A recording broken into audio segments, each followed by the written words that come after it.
جاننے والے ڈاکٹر ہیں، وہ کہتے ہیں میں نے سنا تھا کہ نافرمان کی روح بہت مشکل سے نکلتی ہے اور جو نیک لوگ ہوتے ہیں ان کی روح آسانی سے نکلتی ہے۔ تو میں تو جب گیا یورپ میں تو میں نے بہت سے گوروں کو بڑے آرام سے مرتے ہوئے دیکھا اور بہت سے نیک لوگوں کو بڑی مشکل سے مرتے ہوئے دیکھا۔ تو یہ کیا ہے؟ تو کہہ رہے ہیں مجھے تو اسلام کے بارے میں اشکالات شروع ہو گئے۔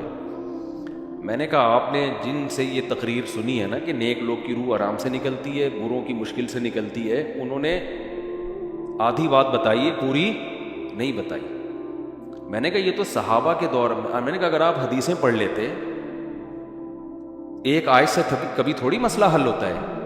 آپ کسی کی ایک بات لے رہے ہیں، دوسرے موقع پہ جو اس نے تشریح کی ہے وہ آپ نہیں لے رہے۔ میں نے کہا معاذ اللہ، اگر کسی کی کوئی موت کی کسی کو بہت تکلیف ہو رہی ہے، اس معاذ اللہ اس کے برے ہونے کی علامت ہے، تو یہ تو پھر کفر ہے۔ احادیث میں آتا ہے کہ آپ صلی اللہ علیہ وسلم کو موت کی تکلیف دوسروں سے زیادہ ہوئی ہے۔ آپ صلی اللہ علیہ وسلم فرمایا اوعکو کما یوعکو رجلان منکم، مجھے بخار میں اتنی تکلیف ہوتی ہے جتنی تم میں سے دو آدمیوں کو ہوتی ہے۔ آپ پر جب بیماری آتی تھی نا، آپ کو تکلیف دوسروں سے زیادہ ہوتی تھی۔ اور امی عائشہ رضی اللہ تعالی عنہا فرماتی ہیں کہ نبی صلی اللہ علیہ وسلم کا سر مبارک میری گود میں تھا جب آپ کی روح نکلی ہے، اور آپ کی جو میں نے موت کی تکلیف دیکھی ہے، جس شدت میں آپ جس تکلیف میں تھے، اس کے بعد مجھے کسی کی موت کی جو آسانی سے کوئی دنیا سے گیا ہو نا، اس کے مرنے پر مجھے کبھی رشک نہیں آیا۔ رشک کا کیا مطلب؟ کہ بھئی یہ اتنی آسانی سے چلا گیا تو اس کا مطلب یہ زیادہ اچھا تھا، اور معاذ اللہ آپ صلی اللہ علیہ وسلم کے اعمال کم تھے، تو یہ تو ممکن نہیں ہے نا۔ کہتے ہیں مجھے کبھی کسی پہ رش نہیں آیا کہ آرام سے مر گیا تو بہت نیک ہوگا، ٹھیک ہے نا، بہت مشکل ہے سمجھانا۔ امی عائشہ فرماتی ہیں کہ یعنی امی عائشہ کی حدیث کا مفہوم بیان کر رہا ہوں کہ نبی صلی اللہ علیہ وسلم کی موت کے وقت جو تکلیف کی حالت تھی، اس کو جب سے میں نے دیکھا ہے، تو امی عائشہ کی بات کا خلاصہ یہ ہے کہ اب اگر میں کسی کو دیکھتی ہوں نا کہ آرام سے روح نکل رہی ہے، یعنی آرام سے مر رہا ہے، دنیا سے جا رہا ہے، تو مجھے اس پہ رش نہیں آتا کہ وہ بہت نیک ہوگا۔ کیا مطلب؟ اس کا نیک عمل سے تعلق بولتے کیوں نہیں ہے۔ لیکن ہمارے ہاں سارا مدار کس پر ہے؟ مرنے کے بعد شکل کیسی ہے اس کی؟ آڑا ترشا ہو گیا تو جہنم میں جا رہا ہے اس کا مطلب۔ اور اگر مرا ہوا ہے، دانت کھلے میں، ایسا لگ رہا ہے مسکرا رہا ہے، سیدھا کہاں جا رہا ہے؟ او بھائی، اگر خدا نخواستہ کوئی لقوے کا مریض تھا، کوئی فالج کا مریض تھا، وہ تو مرے گا تو اس کا تو بیچارے کا ہوگا، تھوڑا سا چہرہ بھی ٹیڑھا ہو سکتا ہے، کچھ بھی ہو سکتا ہے، نیک لوگوں کا بھی ہو سکتا ہے۔ تو مدار کس پر ہے؟ اعمال پر۔ اور نیک لوگوں کو بعض دفعہ موت کے وقت ڈبل تکلیف دی جاتی ہے۔ ایک تو اس لیے دی جاتی ہے، یا تو اس لیے کہ کوئی گناہ ان کا باقی رہ گیا ہوتا ہے۔ اللہ کیا کہتے ہیں؟ بھائی قبر میں جانے سے پہلے اس کو ہمارے پاس دھلا کے لے کے صاف ستھرا ہو کے، اب ہمارے پاس آ رہا ہے تو اب ہم نہیں چاہتے کہ اس کے گناہوں کی گٹھری ہو، اس کو پاک صاف کر کے لے۔ میں نے بڑے بڑے بزرگ دیکھے جن کو آخری وقت میں بہت مصیبت میں گزری ہوئی، یعنی زندگی کے آخری ایام، بیٹیوں کی ٹینشن، کسی بیٹی کو طلاق ہو گئی، وہ گھر آ گئی، کوئی اور مسئلہ ہو گیا، تو بڑی ٹینشن میں آخری وقت، لیکن وہ زبان سے کیا کہتے تھے؟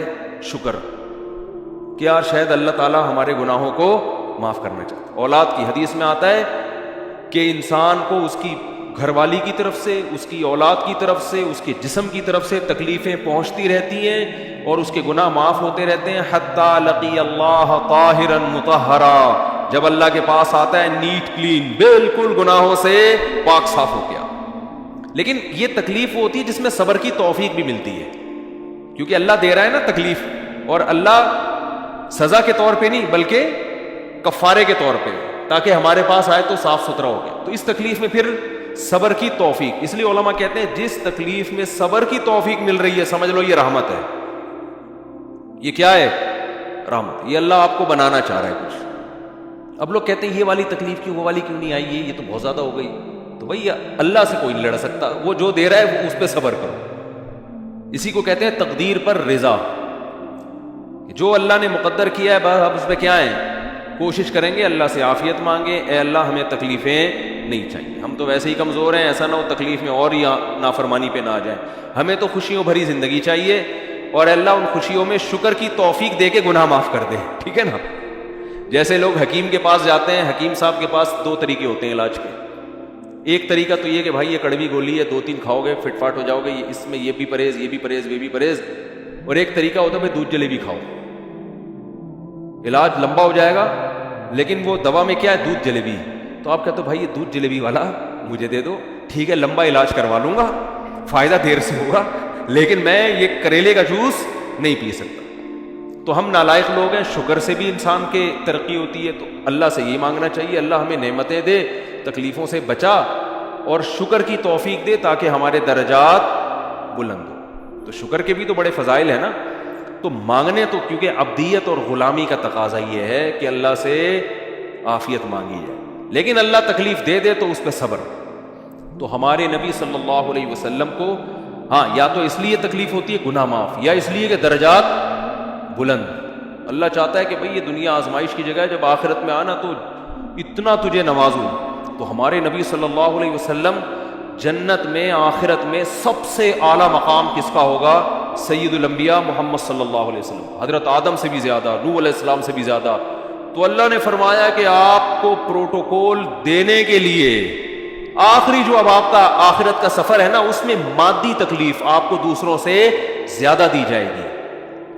یہی وجہ ہے کہ حضرت فاطمہ رضی اللہ تعالی عنہ آپ کی چہیتی بیٹی, جب انہوں نے آپ صلی اللہ علیہ وسلم کی اس تکلیف کو دیکھا نا, جو موت کے وقت تکلیف تھی اور جو بخار کی شدت تھی, واہ کرب ابتا, فرماتی تھی ہائے میرے والد کا کرب. بہت زیادہ غمزدہ ہو گئی ان کو دیکھ کر کس قدر تکلیف میں ہے. تو آپ صلی اللہ علیہ وسلم نے فرمایا لا کرب علی ابیک بعد الیوم. کیسے تسلی کے جملے. اپنی بیٹی سے فرمایا ہے فاطمہ تیرے باپ پر آج کے بعد کوئی تکلیف, بولو لا کرب علی ابیک بعد الیوم. اس میں بھی آپ صبر کا پہلو تلاش کر رہے ہیں, شکر کا. بس یہ اللہ کی طرف سے آخری ہے. آج کے بعد اے میری بیٹی تیرے باپ پر کوئی تکلیف نہیں. اپنی بیٹی کو بھی تسلی دے رہے ہیں کہ غم ہلکا کر, بس یہ اللہ کی طرف سے آخری ہے, آج کے بعد کوئی تکلیف نہیں ہو. تو ہمارے ہاں وہ بیچارہ تکلیف سے جا رہا ہے, تو یار دیکھا آ گیا نا سامنے, لگ کہنا یہ دیکھا, ہم تو کہتے تھے بندہ ہی 2 نمبر ہے, اب آ گیا نا. دیکھو کیسے مر رہا ہے. اور پیغمبروں کو تکلیف تو دی جاتی ہے, لیکن کوئی ایسا عیب نہیں ہوتا, ایسی بیماری نہیں ہوتی جو لوگوں میں معیوب سمجھی جاتی ہو. یہ نہیں ہوتا, کیونکہ پیغمبر اللہ کے قاصد ہیں, تو اللہ ان کو ہر لحاظ سے امت کو یہ بتانا چاہتے ہیں یہ میرے رسول ہیں, یہ میرے سفیر ہیں. تو کوئی بھی ایسی چیز جس کی وجہ سے لوگوں کو ان سے نفرت ہو, یا طبعی نفرت جو انسان کے اختیار میں نہیں ہوتی, تو اللہ ایسی بیماری اور ایسی تکلیف سے بچاتے ہیں ان کو. سمجھ میں آ رہی ہے بات؟ لیکن امتی کو ایسی تکلیف ہو سکتی ہے. یہ جو ختم نبوت کے علماء کہتے ہیں نا مرزا غلام احمد بیت الخلاء میں گر کے مر گیا, تو بعض لوگ کہتے ہیں وہ تو بیت الخلاء میں تو فلاں بزرگ کا بھی انتقال ہوا تھا, فلاں کا بھی.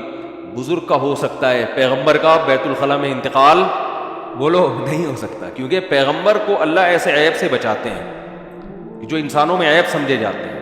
تو پیغمبر کو ایسی بیماری نہیں ہوتی, جیسے اچھوت کی بیماری ہے کہ کوئی ہاتھ نہیں لگا سکتا اس کو, ایسی بیماری پیغمبروں کو نہیں ہوتی. کوڑ کی بیماری پیغمبروں کو نہیں ہوتی, کیونکہ ایسی بیماری جس سے لوگ گھن کھاتے ہیں, ایسی نہیں. لیکن امتی کو ہو سکتی ہے, امتی کو ایسی بیماری ہو سکتی ہے, اللہ اس کے درجات کیا کرے گا؟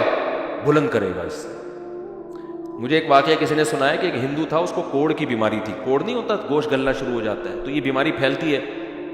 تو اس کے رشتہ داروں نے بالکل الگ کر دیا اس کو, وہیں سے کھانا پھینکتے ایسے کر کے. کہیں تبلیغی جماعت گئی, ان کو پتہ چلا, وہ بیٹھ گئے اس کے پاس جا کے, اس کو کھلا بھی رہے ہیں پلا بھی رہے ہیں. تو وہ بڑا متاثر ہوا, یار سب نے چھوڑ دیا اور مسلمان ہو کے تبلیغ والے تو اکرام کا کوئی موقع الحمدللہ چھوڑتے نہیں ہیں. تو وہ مسلمان ہو گیا اور پھر اس کا انتقال ہو گیا تھوڑے دنوں میں. اب دیکھو اللہ نے جو اس کو کوڑ کی بیماری میں ڈالا, یہ بیماری اس کے لیے رحمت بن گئی کہ نہیں بن گئی؟ تو کفر کی حالت میں کوئی اچھا کام کیا ہوگا اس نے, اس کے بدلے میں اللہ نے اس کو کیا دے دیا؟ کوڑ کی بیماری. اب دنیا کہے گی یار عام کافر جو اچھے کام نہیں کرتے وہ تو فٹ فاٹ گھوم رہے ہیں, اور یہ تھوڑا بہت خیال کرتا تھا, اس کو اللہ نے کیا دے دیا؟ بھائی اس کو دیا اس لیے کہ اللہ کو پتا ہے کہ جی کوڑ میں ہوگا تو تبلیغ والے آئیں گے, اس کی اس کی آؤ بھگت کریں گے اور یہ کیا ہو جائے گا؟ اسلام میں داخل ہو جائے گا۔